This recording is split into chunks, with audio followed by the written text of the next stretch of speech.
My parents lied about needing surgery money, bought my sister a car instead. Now I've cut them off, and they're begging to reconcile. I'm a 28-year-old guy, and I've always been the type to help my family whenever they needed it. I grew up in a house where we weren't well off, but we got by. I worked hard, put myself through college, and landed a decent job that pays well. So when my parents came to me saying they needed money for an emergency surgery, I didn't hesitate. It was for my dad, supposedly, a heart surgery that wasn't fully covered by insurance. How could I say no? Son, we hate to ask you for this. My dad had said on the phone, his voice heavy with what I thought was shame. But it's a matter of life and death. The hospital's demanding $15,000 up front for the surgery. We've scraped together most of it, but we're short $8,000. It was a huge ask, but again, it was for my dad's health. I couldn't bear the thought of something happening to him, so I wired the money the next day. My parents thanked me profusely, saying they'd pay me back as soon as they could. I didn't really care about getting it back at that point. My dad's health was the priority.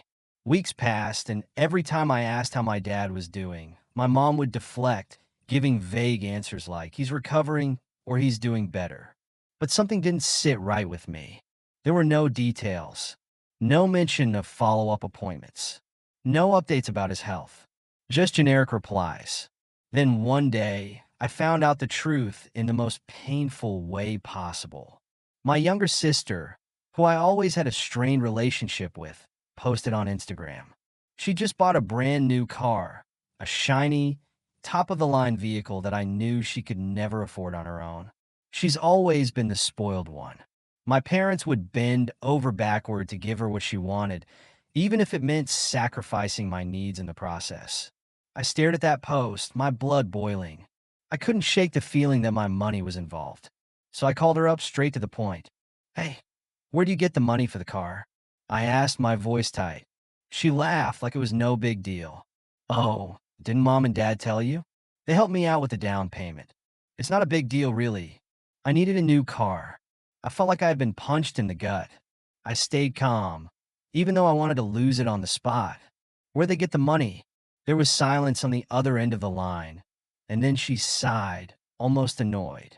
They said they had some savings set aside for it or something. Why do you care? That's when it hit me. That money I sent for my dad's surgery, money I thought was saving his life, wasn't for any surgery at all. It was for my sister's goddamn car. I hung up on her, seething, and called my mom immediately. What the hell is going on? I asked as soon as she picked up. You told me you needed money for dad's surgery. Did you lie to me? There was a pause, and then my mom started stammering. Well, honey, it was kind of a misunderstanding. Your father's fine. He didn't need the surgery after all, so we thought it'd be okay to use some of the money for your sister. A misunderstanding? I was furious. You flat out lied to me. You used me. That money was for a surgery, not to buy her a car. My mom tried to calm me down, saying, we were going to tell you, but then your sister really needed help with the car. You know, she's had so many problems with her old one. We didn't think you'd mind. I didn't think I'd mind? Are you serious? You took $8,000 from me under the pretense that dad's life was in danger. And then you spent it on her? I could barely get the words out. I was so angry. She just kept making excuses.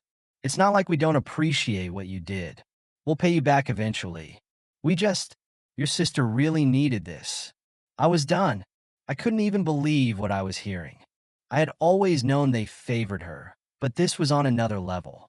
They had manipulated me, lied to my face, and spent my hard-earned money on something so frivolous when I thought it was saving my father's life.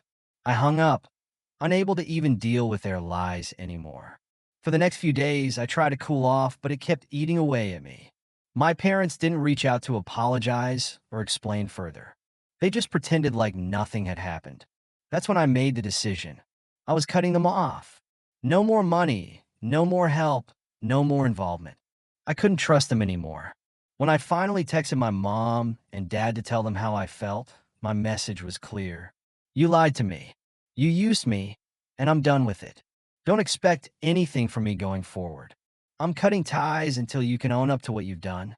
The response I got was worse than I expected.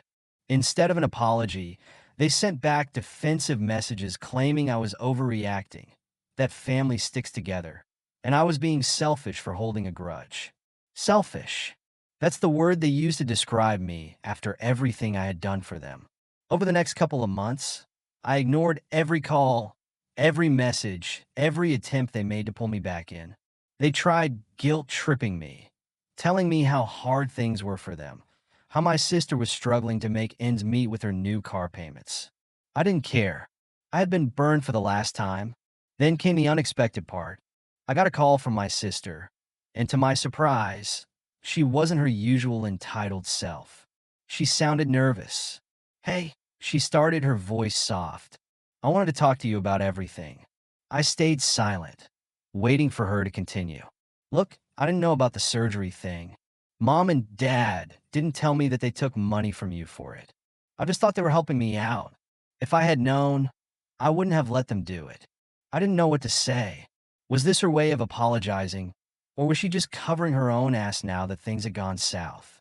I decided to hear her out. "I'm really sorry," she continued. "I get why you're mad, and you have every right to be. I don't know how to fix it." For the first time, I heard something real in her voice. Guilt. Maybe it wasn't all her fault, but that didn't mean I was ready to let her or my parents off the hook. "I appreciate you saying that," I said after a long pause. "But it doesn't change what happened. They lied to me, and you benefited from it, whether you knew or not. I'm not ready to just forget that." She seemed to accept that, and we hung up on a somewhat civil note. But it didn't change my mind about my parents. They hadn't owned up to their part in any of this. Weeks later, I got another message. This time from my dad. It was short but desperate. "Please talk to us. We're sorry for everything. We miss you." I thought about replying, but I didn't. They had lied to me, used me, and made me feel like I was nothing more than a bank to them. I wasn't ready to forgive that. Not yet. Maybe not ever. Cutting them off was one of the hardest things I've ever done, but I knew it was necessary. Sometimes family doesn't mean what it's supposed to. Sometimes you have to choose your own peace over blood ties. If they ever really want to make things right, they know what they have to do. Until then, I'm moving forward on my own terms. Thank you so much for listening to my story. If you have any thoughts, I'd love to hear them. So please leave a comment. Don't forget to like and subscribe if you want more stories like this one.